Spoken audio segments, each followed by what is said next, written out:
الناصرين وللہ مولا وهو خیر الناصرین۔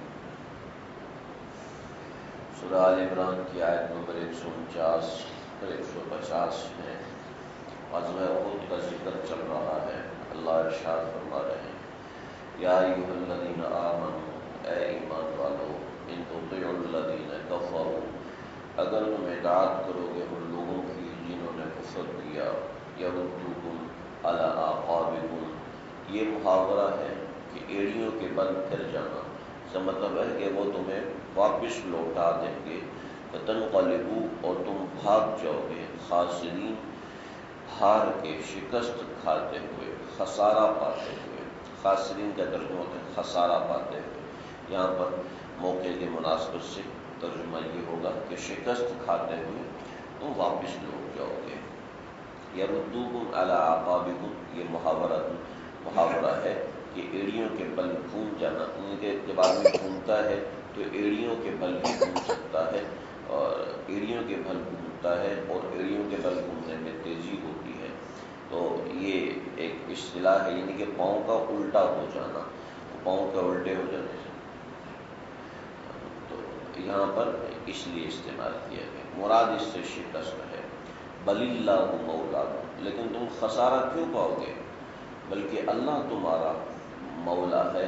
مولا کا لفظ ہوتا ہے مددگار، مدد کرنے والا۔ کسی انسان کو مولا یا مولانا یا مولائی یا مولوی اسی وجہ سے کہہ سکتے ہیں کہ وہ مددگار ہوتا ہے۔ کچھ لوگ آج کل کہتے ہیں کہ مولانا کہنا گناہ ہے، کہ اللہ تو مولا تو اللہ ہوتا ہے، اس لیے مولا تو کسی اور کو نہیں کہہ سکتا۔ میں بھی عرض کرتا ہوں وہو خیر الناصرین، وہ سب سے زیادہ مدد کرنے والا ہے۔ بات سمجھ لی جائے، غزوہ احد کے اندر جب شکست کا معاملہ ہوا تو بہت سے منافقین نے عجیب عجیب باتیں کہیں کہ کاش کہ ہم اپنے دین پر واپس لوٹ جاتے، کاش کہ ہم کافر رہتے۔ حالانکہ وہ تھے ہی کافر، اور وہ مسلمان تھے ہی نہیں، بلکہ حقیقت میں وہ منافق تھے۔ اور کئیوں نے ایسا بھی کہا کہ کوئی جا کے ابو سفیان سے کہہ دے کہ ہم اپنے دین پر واپس جانے کو تیار ہیں، ہمارے اوپر حملہ بند کرے۔ یہ جن کے دل میں ایمان تھا ہی نہیں بلکہ منافق تھے، انہوں نے اس قسم کے جملے بولے، اس قسم کی باتیں کہیں۔ چنانچہ چند ایک مسلمان بھی ان کے جھانسے میں آ گئے اور پریشانی میں مبتلا ہو گئے کہ بھئی یہ کیا۔ تو یہاں پر ان مسلمانوں کو جو ایسے منافقین کے جھانسے میں آ گئے تھے، ان کو بتانا مقصود ہے کہ اگر تم کفار کی اطاعت کرو گے، یا عبداللہ بن ابی جو رئیس المنافقین تھا، عبداللہ بن ابی کی مدد کے انتظار میں بیٹھے رہو گے اور اسی کے سہارے پر رہو گے تو تم لازمی شکست کھاؤ گے۔ یہ نہیں سمجھو کہ 300 کا جو لشکر اس کا واپس گیا تھا تو ہماری شکست کا سن کے آ جائے گا، وہ ہماری مدد کرے گا، یہ مت سمجھو۔ اس کی مدد کے باوجود تم تنقلبوا خاسرین، کہ تم لوگ شکست خوردہ رہو گے، اور جب تم اللہ کی مدد مانگو گے، بل اللہ مولاکم، جب تم آپ اللہ کی مدد مانگو گے تو وہ خیر الناصرین، بہترین مددگار ہے۔ تو یہاں پر ان مسلمانوں کو جواب دینا مطلوب ہے، ایک بات۔ دوسرا یہ ہے کہ اس آیت کے اندر، پچھلی آیت کے اندر، پہلی آیت کے اندر کافی دن پہلے ایک مضمون گزر چکا ہے، یہاں پر دوبارہ عرض کر دیتا ہوں تاکہ بات ذہن نشین ہو جائے، کہ کسی کافر کو اپنا مشیر نہیں بنانا چاہیے، نمبر 1۔ نمبر 2، کسی فاسق کو اپنے دین کا مشیر نہیں بنانا چاہیے۔ کسی کافر کو اپنے دین کا مشیر، دیکھیں عام معاملات کے اندر مشورہ، جیسے کاروباری حساب سے مشورہ کرنا، اس میں کوئی حرج نہیں ہے، لیکن بہتر ہے کہ اس کے اندر بھی کافر سے مشورہ نہ کیا جائے، بلکہ کسی ایسے مسلمان سے مشورہ کیا جائے جس نے کامیاب تجارت کی ہے۔ بھی کوئی ایسا مسلمان نہیں جس نے کامیاب تجارت کی، یہ بیکار بات ہے۔ کوئی مسلمان ایسا نہیں جو سب سے بڑا تاجر ہو، بھی ایسی کوئی بات نہیں۔ ضروری نہیں ہے کہ کوئی بڑے سے بڑا تاجر ہی آپ کو بڑی تجارت کا مشورہ دے، چھوٹا تاجر بھی آپ کو بڑی تجارت کا مشورہ دے سکتا ہے، اس میں کوئی ایسی بات نہیں ہے۔ لیکن ایسا نہیں ہے کہ آپ کسی لکڑی والے سے تجارت کا مشورہ مانگیں، یہ بات نہیں ہے۔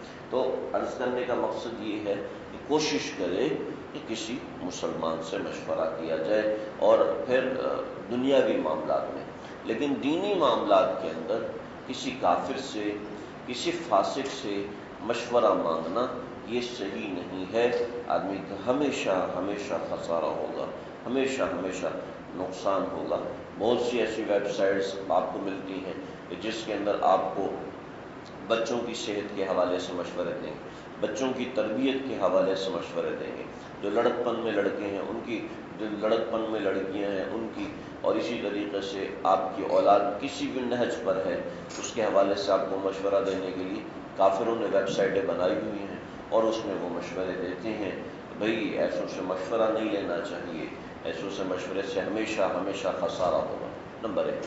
نمبر دو، دینی حساب سے کسی فاسق سے بھی مشورہ نہیں کرنا چاہیے، ورنہ اس سے بھی خسارہ ہوتا ہے۔ کیوں؟ اس لیے خسارہ ہوتا ہے کہ جب آدمی دیکھتے ہیں یہ جس کو میں نے اپنے رہنما بنایا ہے، اور یہ تو فلاں فلاں موقع پر نماز بھی نہیں پڑھتا، میں کوئی اس سے بڑا ہوں کیا؟ میں بھی نہیں پڑھتا۔ یعنی کہ جس کو اپنا بڑا مانتا ہے، جب وہ خود فاسق ہے، ساری بات ہے یہ آدمی کی اس کے پیچھے چل کے فسق ہی کرے گا۔ تو یہاں پر یہ مطلب ہے کہ کسی ایسے سے جس کا دین مشکوک ہے، ایسوں سے مشورہ نہ کیا جائے، ایسوں کی اتباع نہ کی جائے، اگر کرے گا تو خسارہ ہوگا۔ بل اللہ مولا، یہ آیت نازل ہوئی تھی ابو سفیان نے جنگ احد کے بعد آپ صلی اللہ علیہ وسلم کو لے کے پیچھے چلے گئے، اور ایک غار میں ایک چھوٹی سی کوہ بنی ہوئی ہے، ایک درہ بنا ہوا ہے، اس درے کے اندر آپ صلی اللہ علیہ وسلم کو لٹا دیا، آپ کو چھپا دیا، کفار کا سارا حلہ آپ صلی اللہ علیہ وسلم کے اوپر تھا، وہاں پر آپ چھپ گئی۔ وہ کھو آج بھی موجود ہے، اور وہاں پر لیٹیں تو سر کے برابر جہاں پر انسان کا سر پہنچتا ہے وہاں پر ایک سوراخ بنا ہوا ہے، اس سے ہر وقت خوشبو نکلتی رہتی ہے، ہر وقت وہاں سے خوشبودار ہوا آتی رہتی ہے، معلوم نہیں کہاں سے آتی ہے، لیکن وہاں سے ایسی خوشبو آتی رہتی ہے۔ مجھے بہت سے لوگوں نے بتایا، میرے استاد جی بھی وہاں پر گئے تھے اور انہوں نے بھی دیکھ کر بتایا۔ تو بڑا اس جگہ کا معجزہ ہے، کوئی لمبا آدمی لیٹے، کوئی چھوٹے قد کا آدمی لیٹے، اس کا سر وہیں پر پہنچتا ہے جہاں پر وہ خوشبو آ رہی ہوتی ہے، بھلے سے چھوٹے قد کا ہے، بھلے سے بڑے قد کا آدمی ہے، بھلے سے 9 فٹ گئے، بھلے سے 2 فٹ گئے، اس کا سر وہیں پر پہنچتا ہے۔ تو یہ آپ صلی اللہ علیہ وسلم کا ایک معجزہ اس پہاڑ کے ساتھ مخصوص ہے۔ بہرحال تو وہاں پر آپ صلی اللہ علیہ وسلم لیٹے ہوئے تھے، دائیں طرف ابو بکر صدیق اور بائیں طرف کوئی بھی حساب لگا حضرت عمر فاروق تھے۔ تو ابو سفیان کہنے لگے کہ این ابی کبشہ، یہ آپ صلی اللہ علیہ وسلم کا ایک نام تھا جو کہ حکارت سے لیا کرتے تھے وہ لوگ، کہ کہاں ہے بکریاں چرانے والے کا بیٹا؟ تو یہ این ابی کبشہ، آپ نے فرمایا خاموش، اشارے سے فرمایا، کوئی جواب نہ دے کہ ہماری جگہ کا پتہ چل جائے گا۔ این ابی قحافہ، این ابن ابی قحافہ، ابن ابی قحافہ ابو بکر صدیق کہاں ہے؟ تو آپ نے فرمایا خاموش رہو۔ تو عمر فاروق، این ابن خطاب، ابن خطاب کہاں ہے؟ تو عمر سے نہیں رہا گیا، حضرت عمر فاروق بول پڑے، کہنے لگے ھذا رسول اللہ، یہ اللہ کا رسول ہے، ھذا ابو قحافہ، یہ ابو بکر صدیق ہے، وھذا ابن خطاب، یہ ابن خطاب ہے، اور بھی کچھ باتیں سنائی۔ لنا العزى ولا عزى لكم، تمہارا تو ہمارے لیے تو عزا سردار ہے، خدا ہے جس نے ہماری مدد کی، تمہارے لیے تو کوئی خدا ہی نہیں ہے۔ لنا المولا ولا مولا لکم، کہ ہمارے لیے، اب حضرت عمر فاروق نے جواب دیا، ہمارے لیے تو مولا یعنی کہ اللہ تعالیٰ ہے، تمہارے لیے کوئی مددگار نہیں۔ اس پہ نازل ہوئی بل اللہ مولاکم، اللہ تمہارا مولا ہے۔ یہاں پر بات سمجھ لیجیے کہ مولا کا مطلب ہوتا ہے مدد کرنے والا، جیسے ناصر کا مطلب مدد کرنے والا ہوتا ہے، ایسے ہی مولا کا مطلب مدد کرنے والا ہوتا ہے۔ دونوں کا ایک ہی مطلب ہے، جس کو آپ لوگ مترادف الفاظ کہتے ہیں۔ تو جیسے ہم کسی انسان کو ناصر کہتے ہیں، ناصر بھائی کیا حال ہے، کسی آدمی کو ہم ناصر کہہ سکتے ہیں، ایسے ہی لفظ مولا، تو مولا کوئی ایسا نہیں ہے کہ اس کو نام کے طور پہ آدمی رکھیں گے، کیونکہ اور تو اس کا مطلب جو ہے تو اس کے مطلب کی بنا پر کوئی آدمی اگر کسی دوسرے کو مولا کہے، اس سے پہلے لوگوں نے مولا کا لفظ استعمال کرتے تھے سردار کے لیے، مولا کا لفظ استعمال کرتے تھے بڑے کے لیے، تو ایسے ہی کسی کے لیے مولانا اور مولوی کا لفظ استعمال کر سکتے ہیں، اس کو استعمال کرنا کوئی گناہ نہیں ہے۔ ایک ہماری ایک جماعت ہے ہمارے ملک کے اندر، ایک فرقہ ہے، وہ یہ کہتے ہیں کہ مولانا کہنا گناہ ہے، مولانا کہنا حرام ہے، کہ مولا تو اللہ ہوتے ہیں، تو مطلب کو سمجھے بغیر ایسے ہی بول دیتے ہیں۔ جیسے آج کل ہمارے لوگ کہتے ہیں اللہ صرف رحیم اور کریم نہیں ہے بلکہ اللہ جبار و قہار بھی ہے۔ اس جبار و قہار کا مطلب یہ سمجھ لیتے ہیں کہ جبار ہے جبر کرنے سے، اور جبر کا مطلب ہے ظلم کرنے والا، تو اللہ ظلم کرنے والا، اور قہار کا مطلب قہر سے ہے، قہر نازل کرنے والا بھی، یہ مطلب نہیں ہے۔ جو جبر جو ہے یہ فارسی کا لفظ ہے، تو فارسی کا مطلب ہے، فارسی میں جبر کا مطلب ہے ظلم کرنا، اور جبار جو عربی میں ہے اس کا مطلب ہے جبیرہ سے نکلا ہے، یہ ٹوٹی ہوئی ہڈی کو جوڑنے والا۔ اس طرح قہار میں جو ہم کہتے ہیں قہر سے نکلے، تو قہر سے نہیں نکلا، قہر فارسی کا لفظ ہے، فارسی میں قہر کو کہتے ہیں ظلم کرنا، عربی میں قہار کا مطلب ہوتا ہے غالب آنے والا، اگر کوئی بھی اس کے مقابلے میں آئے وہ غالب آئے گا، تو غالب آنا ایک صفت ہوتی ہے۔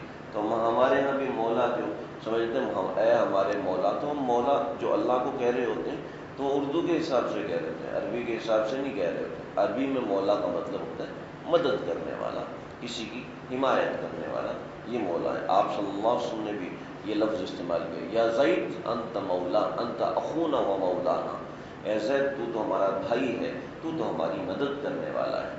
تو ایسا کوئی ایسی بات نہیں ہے، مولانا اگر کوئی کسی کو کہتے ہیں تو اس میں کوئی گناہ والی بات نہیں ہے، بلکہ ایک اچھی بات ہے کہ آپ صلی اللہ علیہ وسلم نے بھی اس لفظ کو استعمال کی ہے۔